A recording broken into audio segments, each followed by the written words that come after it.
جی حضور، اب یہ حکم فرمائیے کہ جو عبدالخبیر آزاد صاحب کی جو کمیٹی تھی، اس کمیٹی کے ایک ممبر کی ویڈیو لیک ہو جاتی ہے، آڈیو لیک ہو جاتی ہے، اس سے صاف ظاہر ہو رہا ہے کہ یہ اعلان زبردستی کروایا گیا ہے۔ اب اس اعلان کی شرعی حیثیت کیا ہے اور اہل پاکستان کو اس میں کیا کردار ادا کرنا چاہیے تھا، یا آئندہ ان کی حیثیت رویت ہلال میں کچھ ہونی چاہیے، نہیں ہونی چاہیے، یا آپ کیا رائے دیں گے علماء کو اور عوام اہل سنت کو کہ اس کے بعد اب ہمیں کیا کرنا چاہیے، کیا کرنا چاہیے تھا، اور اب نیکسٹ کیا، اگلا قدم کیا ہونا چاہیے؟ یہ جو اعلان ہوا ہے نا، جی یہ سراسر غلط ہوا ہے۔ جی پچھلے سال بھی اعلان غلط ہوا تھا، ہاں، مفتی منیر صاحب سے بھی اعلان غلط کروایا گیا تھا۔ اچھا جی، کیونکہ پچھلے سال 29 کو بھی مطلع بالکل صاف تھا، جی، اور 30 کو بھی مطلع صاف تھا، بالکل صاف تھا۔ اور جب مطلع ابر آلود ہوتا ہے تو فقہاء کرام نے وضاحت کی ہے کہ جب ابر آلود ہو مطلع، دو متقی پرہیزگار آدمی ذوی عدل منکم جی وہ گواہی دے دیں کہ ہم نے چاند دیکھا ہے، جی تو تمہارے لیے عید کرنا جائز ہو جائے گا، جی، تم عید کر سکتے ہو۔ لیکن جب مطلع صاف ہو تو دو آدمی چاہے پرہیزگار بھی ہوں، وہ دو آدمیوں کی شہادت پر تم عید نہیں کر سکتے ہو۔ اتنی جماعت ہونی چاہیے جو حد تواتر کو پہنچتی ہو۔ اچھا جی، ہاں، اور وہ بعض فقہاء نے لکھا ہے کہ کم از کم 50 آدمی ہونے چاہیے جی جو بتائیں کہ ہم نے چاند دیکھا ہے۔ جی، تو ہم نے پچھلے سال بھی مفتی منیر صاحب کے کہنے پر عید نہیں کی تھی، ہم نے اگلے دن کی تھی۔ اچھا جی، اور میں نے پوچھا تھا مفتی صاحب سے کہ مطلع جو صاف تھا، جی جی، تو پھر تم نے جن حد تواتر تک پہنچنے والے گواہوں کی گواہی پر جی جی، یہ تم نے اعلان کیا ہے، وہ کم از کم ہمیں دکھاؤ تو صحیح۔ تو وہ بھی غلط اعلان ہوا تھا۔ اچھا جی، اور اس بار مطلع ابر آلود تھا، لیکن اس بار اور واضح ہو گیا کہ انہوں نے غلط کیا ہے، جی، کیونکہ کم از کم وہ متقی لوگ دکھاؤ تو صحیح جن کے کہنے پر تم نے عید کی ہے۔ صحیح، اچھا، اگلے دن چاند، پچھلے سال بھی ایسے ہوا، اس بار بھی ایسے ہوا کہ 30 کا جب چاند نظر آیا نا تو بڑی دیر تک کھڑا رہا، جی پھر شور مچا دیا انہوں نے، دیکھو جی، اور اس بار بھی ایسے ہوا جی، کہ بالکل، دیکھو جی کتنی دیر چاند کھڑا رہا، کتنا بڑا چاند ہے، چاند بتا رہا ہے کہ میں کل کا ہوں۔ جی، تو پچھلے سال بھی میں نے یہ کہا تھا کہ چاند بتا رہا ہے کہ آج جو میں نظر آ رہا ہوں اگر کل کا ہوتا تو کل بھی نظر آ جاتا۔ ماشاء اللہ، صحیح ہے جی، چاند بول بول کے کہہ رہا ہے کہ اگر میں طلوع ہوا ہوں تو نظر آ رہا ہوں، جی، اگر کل کا ہوتا تو کل کیوں نہ بھی نظر آتا۔ جی بالکل، پھر اس کے لیے ایک حدیث پاک ہے، تابعین کی ایک جماعت، جی انہوں نے عمرے پر جا رہے تھے، مسلم شریف کی حدیث ہے جس کا خلاصہ میں عرض کر رہا ہوں، مسلم شریف سیاستہ کی۔ تو ابو البختری رضی اللہ عنہ وہ فرماتے ہیں کہ ہم نے چاند دیکھا اور چاند اتنا بڑا تھا کہ ہمارے ساتھیوں میں اختلاف پڑ گیا، کوئی کہتا ہے کہ یہ 3 راتوں کا چاند ہے، اچھا جی، کوئی کہتا ہے 2 راتوں کا چاند ہے۔ جی پھر کہتے ہیں کہ پہلی کا تو کوئی کہہ نہیں رہا تھا نا، کوئی 2 راتوں کا، کوئی 3 راتوں کا۔ تو ہماری ملاقات ہوئی حضرت عبداللہ بن عباس رضی اللہ عنہ، جی، ہم نے ان سے عرض کیا کہ چاند ہم نے دیکھا، لیکن کوئی کہتا تھا یہ 3 راتوں کا ہے، کوئی کہتا تھا 2 راتوں کا ہے۔ تو حضرت عبداللہ بن عباس رضی اللہ تعالیٰ عنہ نے پوچھا کہ تم یہ بتاؤ کہ وہ چاند تم نے دیکھا کب ہے؟ جی، تو ہم نے ان کو بتایا فلاں رات کو دیکھا۔ جی، فرمایا رسول اللہ علیہ الصلوۃ والسلام نے فرمایا چاند اس رات کا ہوتا ہے جس رات تم نے دیکھا ہے۔ دیکھا ہے، اسی رات کا ہی۔ تو جب یہ رسول پاک علیہ السلام کا فیصلہ موجود ہے، صحابی، وہ صحابی عبداللہ بن عباس ہیں جن کو حبر الامت کہا جاتا، جن کو بحر العلوم کہا جاتا، ماشاء اللہ، جن کے علم کے لیے رسول اللہ علیہ السلام نے دعائیں فرمائی ہیں، اللہم علمہ الکتاب۔ جی، حضور وہ عبدالخبیر، اب اس کے ویڈیو لیک ہونے کے بعد اب عوام الناس میں جو اضطراب ہے، وہ اس کی تشفی کے لیے آپ کیا فرمائیں گے؟ اس کے لیے اب یہی ہے کہ کہ اصل تو ہمیں اس اعلان پر عید نہیں کرنی چاہیے تھی، ہمیں اس دن روزہ رکھنا چاہیے تھا، جمعے کو اگلے دن عید کرنی چاہیے تھی، اصل ہمارا یہ کام تھا، اور ہم نے الحمدللہ جمعے کو عید پڑھی بھی ہے۔ اچھا جی۔ لیکن جن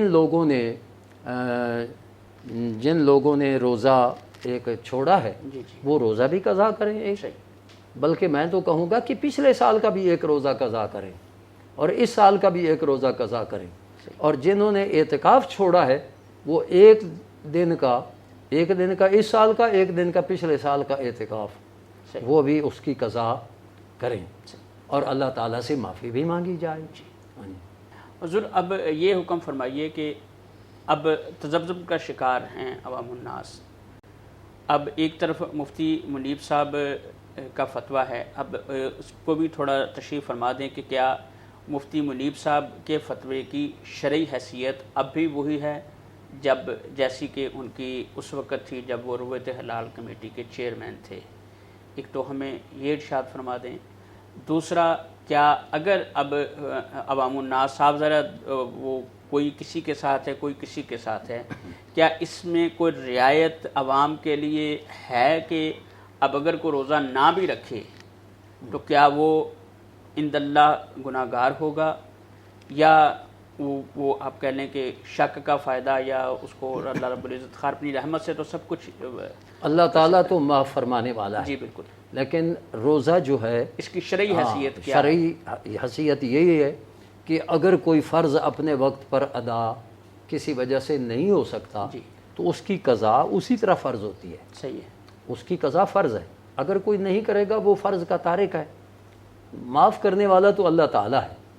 لیکن وہ چونکہ وہ یہ فیصلہ تو عبدالخبیر آزاد صاحب کے سپرد حکومت نے کیا تھا کہ رویت ہلال آپ کے ذمہ ہے، انہوں نے اس کو آپ کہہ لیں کہ جیسے بھی اس میں بددیانتی کی، اب اس بددیانتی کے ذمہ دار عبدالخبیر آزاد صاحب ہوں گے یا نہیں ہوں گے؟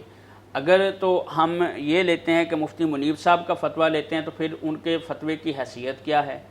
چونکہ وہ تو گورنمنٹ حکومت کی جانب سے نامینیٹ نہیں ہیں اس منصب کے لیے، اور اگر اب ہم روزہ رکھتے ہیں تو پھر ہم جو اس منصب پہ عبدالخبیر آزاد صاحب موجود ہیں پھر ہم ان کی مخالفت کرتے ہیں، اس کے لیے کیا درمیانی راستہ کیا ہے؟ میری عرض یہ ہے کہ اس سال جو جرم عبدالخبیر نے کیا ہے پچھلے سال یہی جرم مفتی منیب صاحب نے کیا تھا، اور مفتی منیب سے بھی حکومت نے کروایا، عبدالخبیر سے بھی حکومت نے کروایا۔ حکمران لوگ کچھ خرید لیتے ہیں کہ وہ ہماری مرضی کے مطابق فیصلے فتوے کریں گے۔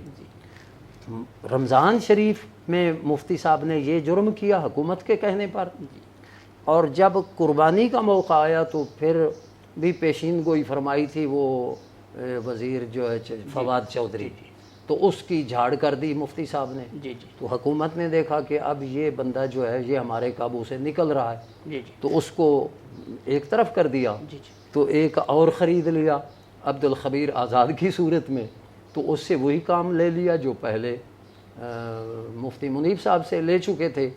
تو مفتی منیب صاحب کے فتوے میں جو میں نے سنا ہے کہ جمعے کو انہوں نے روزہ رکھایا، تو جو قزار جرا ان سے پوچھئے کہ جمعہ ہی تو عید کا دن بن رہا ہے، ان کے حساب سے تو عید کا دن بن رہا ہے، تو جب عید کا دن ہے تو اس دن قضائی کا روزہ رکھ سکتے ہیں؟ نہیں رکھ سکتے ہیں۔ اگر کسی نے منت مانی ہو نا عید کے دن روزہ رکھنے کی، تو فقہا فرماتے ہیں کہ منت کی وجہ سے روزہ واجب ہو جاتا ہے، لیکن عید کے دن روزہ رکھنا منع ہے، لہٰذا منت بھی پوری کرے اور عید کے دن نہ کرے، کسی اور دن کرے۔ تو قضا بھی کرنی چاہیے تھی، تو جمعہ چھوڑ کر ہفتے کو یا بعد میں، کیونکہ قضا کے لیے بھی فی الفور قضا ضروری نہیں ہوتی، پورے سال میں جب بھی آپ کو قضا کر سکیں کریں۔ تو مفتی منیب صاحب کا جو فتویٰ ہے وہ میرے نزدیک غیر معتبر۔ ان کے ساتھ مفتی منیب صاحب نے بھی نمازوں میں فاصلہ کرو جی، میں کہتا ہوں کہ جو نماز کے لیے مسجد میں آتے ہیں، مسجد میں آنے والا آدمی مسجد کے دروازے سے اندر آتا ہے، اللہم افتح لی ابواب رحمتک، یا اللہ میرے لیے رحمت کے دروازے کھول دے، پھر آگے جا کر اللہ اکبر سبحانک اللہم و بحمدک، پھر سبحان ربی العظیم سبحان ربی الاعلیٰ. تو اللہ تعالیٰ فرماتا ہے کہ اجیب دعوت الداعی اذا دعان، کہ میرا بندہ جب مجھ سے دعا مانگتا ہے میں اس کی دعا قبول کرتا ہوں. تو مسجد میں آنے والوں کو فاصلوں کی کیا ضرورت ہے؟ انہوں نے تو رحمت مانگی اور اللہ نے ان کو رحمت عطا فرمائی. اور کرونا وغیرہ یہ انتقام اللہ لے رہا ہے اور عذاب بھیج رہا ہے نافرمان بندوں کی طرف. فبدل الذین ظلموا قولا غیر الذی قیل لهم فانزلنا علی الذین ظلموا رجزا من السماء. یہ تو آسمان سے جو عذاب آتے ہیں وہ ان لوگوں کے لیے ہوتے ہیں جو اللہ رسول کے احکام کو بدلنے والے ہوتے ہیں. تو آج حکمران یہ نہیں کہہ رہے کہ لوگوں توبہ کرو اور اللہ رسول کی نافرمانی چھوڑو، وہ کہہ رہے ہیں سے بھگا رہے ہیں، مسجدوں سے بھگا رہے ہیں. یہ اس فتوے کے بعد میں مفتی منیب صاحب سے آپ کی کوئی بات چیت ہوئی؟ یہ نہیں، بالمشافہ میری ان سے کوئی بات نہیں ہوئی. اگر آپ ان کو اب کیا پیغام، یہ جو مسئلہ عید والا ہے کہ انہوں نے عید والے دن روزے کا حکم دیا، اس میں اب مفتی منیب صاحب کو آپ کہاں دیکھتے ہیں، یا ان کے لیے کیا آپ دیکھو صاف ظاہر ہے وہ ایک صرف بڑا نام نہیں، بظاہر پاکستان کا سب سے بڑا نام ہے، کیونکہ وہ اس منصب پر فائز ہیں کہ گورنمنٹ کو وہ آپ کہہ لیں کہ بتاتے ہیں جی کہ چاند نظر آیا نہیں آیا، انہوں نے ان کو ایک عہدہ دیا گیا ہے. خیر یہ جو مفتی صاحب ہمارے اہل سنت و جماعت کے اچھے عالم دین ہیں، مضبوط آواز سے، ہاں نہیں آپ اچھے عالم دین ہیں، لیکن غلطی کسی سے بھی ہو سکتی ہے. ہم انسان ہیں، اگرچہ اللہ تعالیٰ نے مہربانی فرمائی اور ہمیں اپنے دین کی خدمت سے سرفراز فرمایا، لیکن ہم معصوم نہیں ہیں. جی بے شک ہم سے غلطیاں ہو سکتی ہیں. اپنی غلطی کو مان لینا اور جب حق سامنے آ جائے تو اس کو قبول کر لینا، یہ علماء جو پرہیزگار علماء ہیں یہ ان کی شان ہے. تو غلطی ہو سکتی ہے. اب آپ مفتی صاحب کو دعوت رجوع دے رہے ہیں؟ ہاں یہی بہترین بات تو ہے. آپ خود اپنے الفاظ سے فرمائیں. جی میں یہی عرض کر رہا ہوں. اب وہ عبد الخبیر کہہ رہا تھا جی میری تائید طاہر اشرفی نے کی. طاہر اشرفی وہ سب سے بڑا بکاؤ، جی میری تائید وہ کیا ہے نور الحق قادری نے کی، اور نور الحق قادری وہ ہے بکاؤ شخص جس نے اسمبلی میں کہا کہ جتنا عمران خان عاشق رسول ہے اتنا آج نہ کوئی مولوی ہے نہ کوئی پیر ہے. جی بالکل. اس سے پوچھئے وہ نور الحق قادری سے کہ یہ جو چاپلوسی تو کر رہا ہے کیا تو نے علماء اور مشائخ کے دلوں کو جان کر دیکھ لیا؟ اور جس کو تو بڑا عاشق رسول کہہ رہا ہے تو وہ عاشق رسول وہ سنت رسول سے اتنا کیوں دور ہے؟ حضور یہ بتائیے کہ یہ رویت ہلال کا جو آپ کہنے کے معاملہ ہے یہ ریاستی کام ہے یا جغرافیائی کام ہے؟ بالفرض میں ذرا اپنے سوال کی وضاحت کر دوں کہ بالفرض اس پاکستان کی حدود جو ہیں افغانستان سری لنکا تک پھیل جاتی ہیں، اس وقت جو رویت ہلال کا معاملہ ہوگا وہ کس طرح طے پائے گا؟ کیا پشاور جو ہے ہم سے کئی فٹ بلندی پہ ہے، وہاں پہ جغرافیائی لحاظ سے ممکن ہے چاند پہلے نظر آئے جس طرح سعودیہ میں نظر آتا ہے، تو پھر یہ ریاستی امر ہوگا یا جغرافیائی امر ہوگا کہ پاکستان کے علاقے اسلام آباد سے اعلان ہوگا ایک دن عید ہوگی، اس کی بنگلہ دیش میں دوسرے دن ہو جائے گی؟ ہو سکتی ہے اس طرح ہوگا یا مرکز ایک دارالخلافہ جو ہے وہاں سے اعلان ہوگا؟ یہ جو آپ کا سوال ہے نا جی اس کو ہمارے فقہا کی زبان میں اصطلاح میں اختلاف مطالع کہتے ہیں. اچھا مطلع کہتے ہیں طلوع ہونے کی جگہ. جی جی بالکل. کہ ایک جگہ چاند نظر آئے دوسری جگہ نظر نہ آئے. جی جی یہ اختلاف مطالع ہے. جی بعض ائمہ کے نزدیک یہ ہے. اچھا جی. مثلا عرب شریف میں 2 گھنٹے ہم سے بعد میں ہوتا ہے نا. جی بالکل. تو ہمارا 2 گھنٹے پہلے ہے صحیح. تو ان کا پہلے نظر آ جائے ہمارا بعد میں نظر آ جائے، اس کو اختلاف مطالع کہتے ہیں. صحیح. بعض ائمہ کے نزدیک ہے. صحیح. لیکن ہمارے جو امام صاحب علیہ رحمہ ہیں جی وہ فرماتے ہیں کہ اختلاف مطالع نہیں، بلکہ یا تو چاند کا دیکھنا یا صحیح شہادت کا پہنچنا. صحیح. یہ جب شہادت پہنچ جائے گی صحیح یا دیکھ لیں گے تو اختلاف مطالعے کا کوئی اعتبار نہیں, ان پر روزہ رکھنا فرض ہو جائے گا. صحیح. اگر چاند دیکھ لیا ہے جی جی. یا شرعی شہادت ان تک پہنچ گئی ہے. صحیح. بلکہ چاند جو رمضان کا ہے نا, اس کے لیے تو ہمارے نزدیک شہادت کی ضرورت نہیں, خبر ہی کافی ہے. صحیح. ہاں عید کا چاند دیکھنے کے لیے شہادت کی ضرورت ہے, اور وہ اگر بادل وغیرہ ہو تو 2 پرہیزگار آدمی ان کی شہادت سے بھی چاند ثابت ہو جاتا. اب اگر بعض یورپی ممالک ایسے ہیں کہ وہاں پہ 52 ریاستیں ہیں, پاکستان جتنے آپ کہہ لیں بڑے ملک ہیں, اب وہاں پہ اگر ایک ریاست سے چاند نظر آیا اور وہاں پہ شہادت مل گئی تو آپ کی رائے میں وہ 52 کی 52 ریاستیں ایک ہی دن عید کریں گی؟ ہاں, ان پر جن کو صحیح شہادت پہنچے گی. جی جی. یہ ہوتی ہے شہادت علی شہادت. جی جی. ہاں, یعنی اس کو ہم دوسرے لفظوں میں ریاستی امر ہی کہیں گے کہ ایک مقام جو دارالخلافہ ہے وہاں پہ جو شہادتیں موصول ہو جائیں گی وہیں سے اعلان ہوگا. آپ کی رائے میں یہ امام اعظم ابو حنیفہ علیہ رحمہ کی رائے میں بالکل یہ ریاستی امر ہے, اس میں جغرافیائی ہاں, اس میں حکومت کو مداخلت کی اصل ضرورت ہی نہیں. جی جی. اگر حکومت کو مداخلت کی ضرورت ہوتی نا تو سب سے پہلے یہ رؤیت ہلال کمیٹی جی جی صدیق اکبر, فاروق اعظم, عثمان غنی, حیدر کرار جی جی رضی اللہ عنہم کے دور میں بنتی. جی. نہیں بنی. پھر ہمارے ہاں دیکھو تو حضرت عمر بن عبدالعزیز رضی اللہ تعالیٰ عنہ کے دور کو خلافت راشدہ صحیح جیسا دور کہا جاتا ہے, اس دور میں بھی نہیں بنی.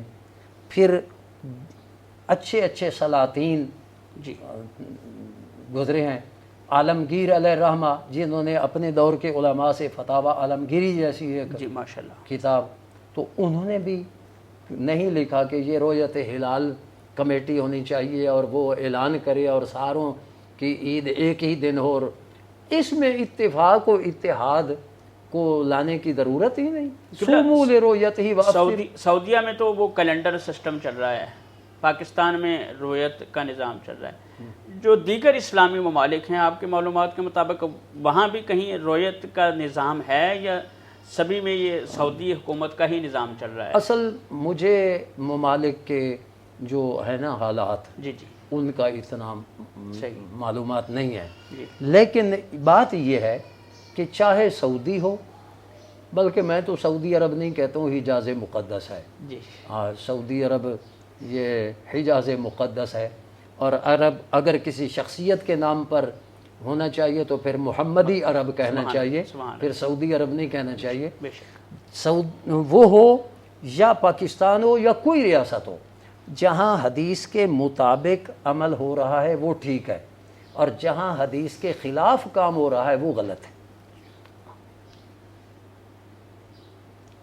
جزاک اللہ. سامعین محترم, آپ نے رؤیت ہلال کے موضوع پہ سیر حاصل گفتگو سماعت فرمائی.